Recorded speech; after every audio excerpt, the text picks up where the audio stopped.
হুম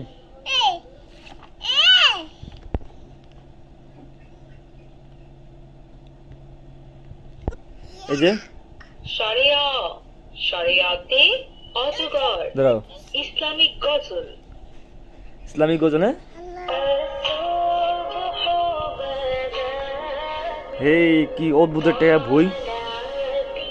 ধরো ধরো ধরো এই অন্য একটা গজল দেখি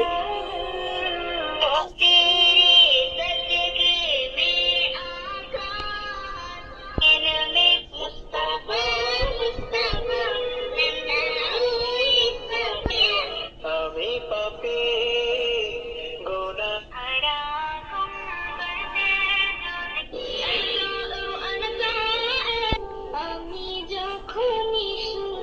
সুন্দর